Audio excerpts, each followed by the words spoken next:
autora de La ciudad en invierno, La ciudad feliz y La trabajadora, entre muchísimas colaboraciones en obras colectivas como también en revistas y periódicos como El Cultural o bien El Público y El Diario.es, Elvira Navarro Ponferrada es una escritora española licenciada en filosofía. Entre muchísimos otros méritos y premios a lo largo de su longeva producción, siendo a su vez joven, destacaré, por ser de lo más reciente, que la revista El Cultural nombró a La trabajadora como una de las mejores obras escritas en español el pasado 2014.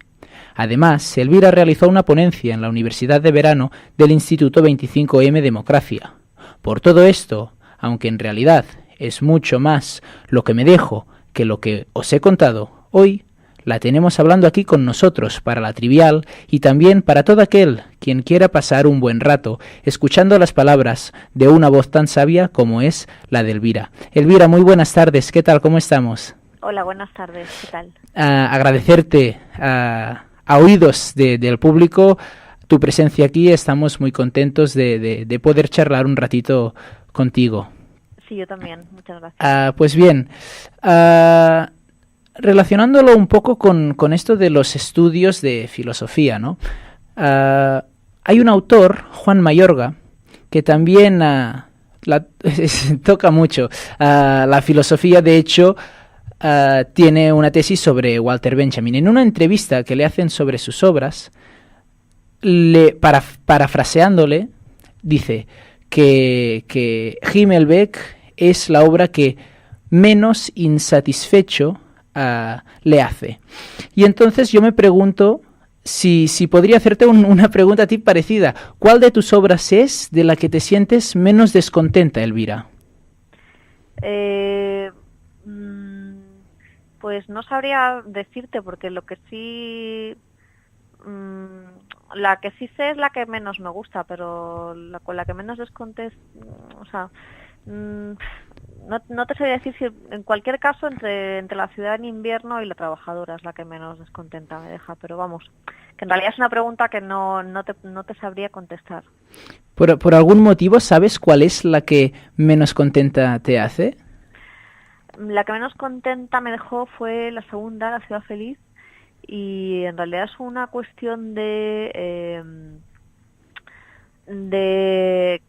las condiciones de escritura, que yo creo que son determinantes Vaya. a la hora de luego el resultado, ¿no? Porque yo escribí esa novela, que en realidad son dos novelitas cortas, Sí. en unas condiciones en las que yo tenía demasiado miedo a meter la pata. Y creo que esa no es la mejor manera de escribir. O sea, el miedo no se hace. Entonces, creo que la obra deja traslucir mucho miedo. Sin embargo, ambas obras han sido reconocidas como obras, te han reconocido como una de las autoras revelación con menos de 35 años o algo parecido, ¿no? Sí, eso fue con La ciudad feliz, es decir, con la obra que a mí Claro. no me acaba de convencer. Pero bueno, que a mí no me acaba de convencer no significa ni que la obra sea mala o sea, no, en realidad no significa nada, ¿no? O sea, que el resultado de una obra siempre luego digamos que adquiere su sentido con el contexto, ¿no? Yo supongo que, a pesar de que a mí no me deja satisfecha, sin embargo, contextualmente sí que fue una obra que en ciertos círculos sí que se leyó con cierta avidez, porque hablaba o ponía el dedo en la llaga en ciertas cosas que la gente quería leer, ¿no? O sea, supongo que iban por ahí las cosas, ¿no? Pero eso ya es independiente. Yeah. O sea, la obra, digamos que lo que tú sientes o la manera en que tú valoras la obra siempre es bastante distinta a las lecturas que hacen, ¿no? O sea, porque es muy distinto. Sí. Digamos que yo sé de dónde procede, aunque por supuesto yo no soy la dueña del sentido de la obra, ¿no? Porque la significación rebasa lo que yo pueda. Entonces, bueno, en ese juego, pues supongo que tuve suerte, ¿no? A pesar de todo. Ya. Para que el oyente te conozca un poco más, Elvira, ¿hay algún autor, alguna obra, alguna influencia artística que crees ha marcado un antes y un después en tu vida? Pues en realidad sí. Yo hablaría de Clarice Lispector, Es una autora, supongo, bueno, para quien no la conozca, es muy conocida, pero si hay algún oyente que no la conoce, es una escritora brasileña, ya está muerta, y mi escritura no se parece en nada, absolutamente nada a Clarice Lispector, y sin embargo para mí fue una autora crucial porque yo la leí en un momento en el que yo estaba muy bloqueada desde el punto de vista creativo, Claro. porque yo había leído, yo venía de la filosofía, había estudiado estética, digamos que había asumido de una manera a lo mejor, no sé si acrítica, pero sí demasiado digamos admirativa determinado canon, ¿no? Yeah. Y parecía que no se podía, a partir de X cosas ya no se puede escribir de esta manera, ya no se puede hacer esto, ya no se puede hacer otro. Y el descubrimiento de Clarice Lispector para mí fue descubrir que en realidad la creación es un acto de libertad. No fue descubrir, fue redescubrirlo, que yo lo había perdido, ¿no? Lo había perdido porque había adquirido tanta conciencia crítica que al final la conciencia crítica llega un momento que se vuelve en contra, ¿no? Sí, sí. ¿Y recomendarías alguna obra de esta misma autora? Pues yo recomiendo los cuentos reunidos, o sea, Alfaguara publicó los cuentos reunidos hace ya, pues yo no sé si ya 10 años o 15, porque ella es novelista y es muy conocida por una novela que es Cerca del corazón salvaje, que tiene un inicio espectacular. Sin embargo, ella yo creo que da lo mejor de sí en los cuentos, entonces yo recomiendo leer los cuentos de Clarice Lispector. Es decir, ¿alguna de tus obras bebe de aquí? Fundamentalmente la primera, la ciudad en invierno, y ya, o sea, y no es una cuestión estilística, porque yo no tengo nada que ver desde el punto de vista del estilo con Clarice Lispector, pero sí desde el punto de vista de la libertad, de hacer un poco lo que quieres. Ya para acabar de hacer un poco el cotilla, Sí. ¿Qué libro te estás leyendo actualmente? Pues mira, ahora me estoy leyendo La posibilidad de una isla de Michel Houellebecq. ¿Y qué tal? ¿También lo recomendarías? Sí, lo recomiendo. Es un libro, bueno, se escribió, ya tiene unos años, de 2005. Yo no lo leí en su momento, siempre aprovecho los veranos para desatender las novedades que durante el año pues uno tiene que estar atendiendo los libros que salen y leer un poco lo que me apetece, y este libro se me había quedado rezagado. Y sí lo recomiendo porque es curioso digamos la visión, ¿cómo decirte? Digamos que en 2005 Houellebecq tiene una visión de la sociedad que ahora mismo todavía se ha acentuado más, ¿no? Es decir que y sí lo recomiendo, además desde el punto de vista de la estructura del libro. Es un libro bastante osado, con mucho juego, hay mucha teoría política, mucha teoría sociológica. Es muy misógino Houellebecq, pero bueno, es muy, no Houellebecq, el personaje, yo no sé cómo será Houellebecq, pero no creo que un personaje deba de ser moralmente intachable. De hecho, los grandes maestros, ¿no?, lo que nos han enseñado muchas veces es que la literatura es mucho más eficaz cuando no transita por lo políticamente correcto, ¿no? Entonces ahí Houellebecq yo creo que es un maestro. Sí, sí, completamente de acuerdo. Esto de los personajes y el trato que le dan a distintos autores, hay una infinidad respecto a esto. Elvira, para quien no lo sepa, tú estuviste de ponente en la Universidad de Verano, Instituto 25M Democracia, junto a otras autoridades en la literatura española contemporánea, como Alberto Olmos, Jorge Lago y Belén Gopegui. Allí, en la ponencia que se titulaba ¿Qué narrativa para el cambio político?, es sobre lo que se debatió ya para el oyente. Esta pregunta, la que te haré ahora, no tiene ningún tipo de trampa, pero ¿cuáles fueron interiormente las conclusiones que extrajiste de esas 2 horas de reflexión y diálogo en el que se escucha más que se habla, y en realidad esto es lo positivo?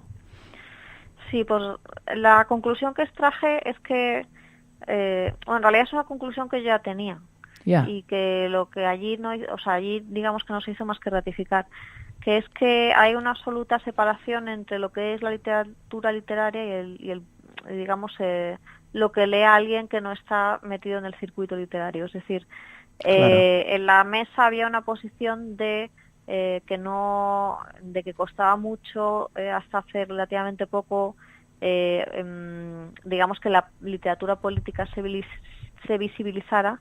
Y sin embargo, en buena parte del público lo que está diciendo es, oigan, que nosotros sí estamos leyendo muchos libros de autores más o menos contemporáneos, y sí que nos parece que se hace literatura política. Con lo cual yo tengo la sensación de que hay una especie como de divorcio de lo que la literatura o las instancias literarias consideran como literatura política y lo que el público considera como literatura política. Y yo creo que ahí hay un debate. Que se podría desarrollar todavía aún más. Sí. A ver, en Cataluña hay muchos libros que tratan la independencia. Una Cataluña posible sin España, dicen. Sin embargo, identificamos un fenómeno un poco parecido referente a todo lo que sea la unidad popular. Desde el 25M, creo, las librerías están repletas de obras de Antonio Gramsci, de Ernesto Laclau, de Chantal Mouffe, de David Harvey, que, por otro lado, también están llenas las librerías de los autores, los cuales son la clase de personaje que pasan y disfrutamos en los fortapaches, como por ejemplo pueden ser Errejón, Monedero, Pablo Iglesias, Jacobo Rivero, Ramón Lobo, por decir más, Xavi Domènech, Manolo Monereo, incluso Enric Juliana, excelentísimo periodista catalán, como diría Pablo Iglesias, gramsciano de derechas, tratan la situación desde muchos y diversos puntos de vista. Si a pesar de que quizás sea más crítica o análisis histórica, filosófica, sociológica, política de la situación, pero ¿cuánto tiene de narrativa para el cambio político el hecho de llenar las estanterías de las librerías con ediciones de este estilo, a pesar de que no sea narrativa o literatura y sí sea más ensayo o estudio? Pues yo espero que tenga una consecuencia muy buena. O sea, desde luego no es literatura, ¿no? O sea, no. Claro. Pero sí son los libros que ellos escriben o que ellos leen, ¿no? Y que son los que se debaten en los foros, en los programas de televisión donde intervienen, o no por Apache más.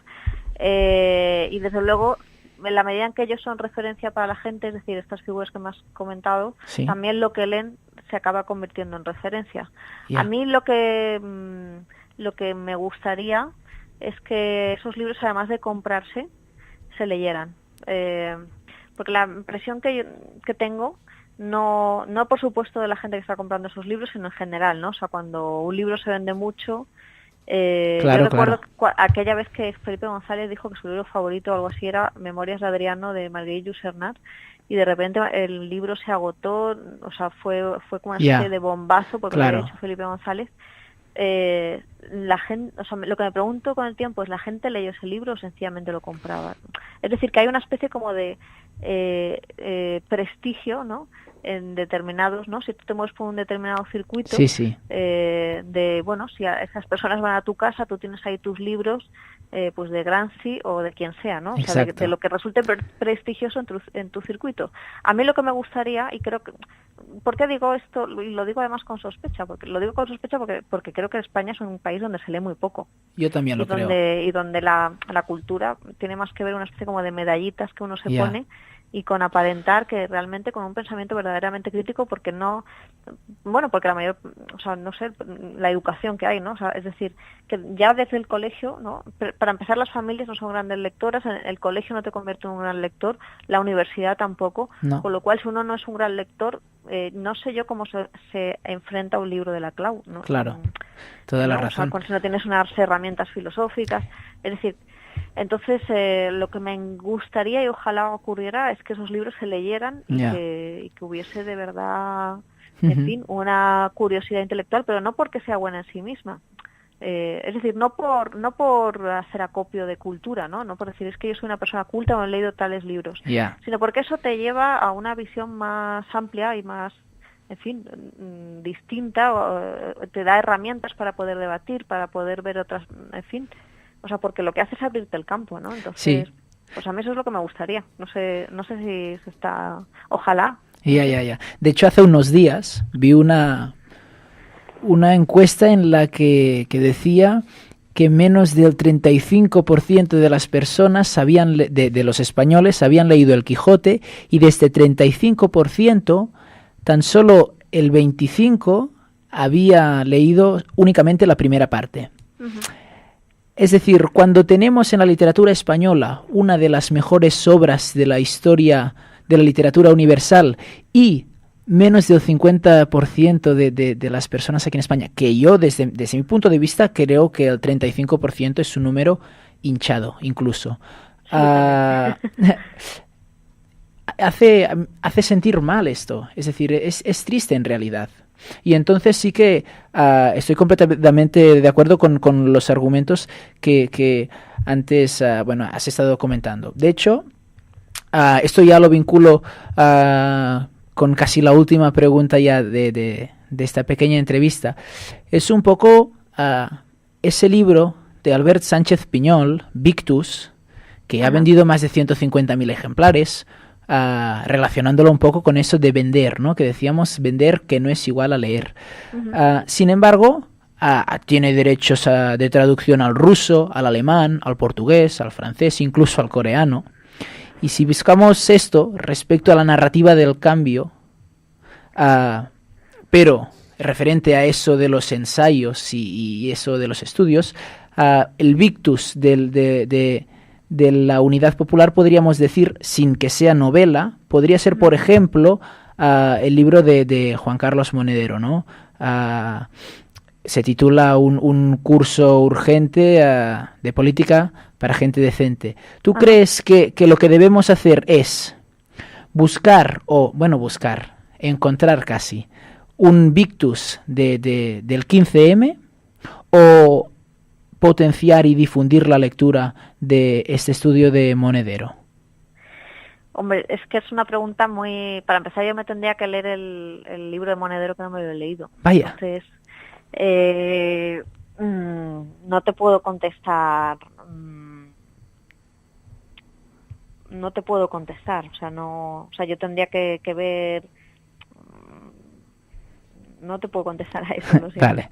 Bueno, pues queda pendiente, eso sí. Vale.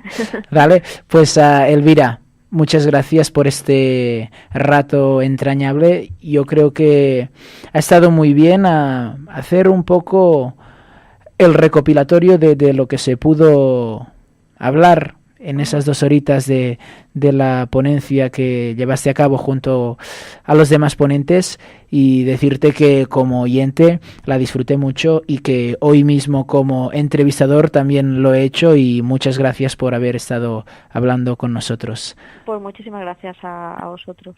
Pues hasta pronto. Venga, un abrazo.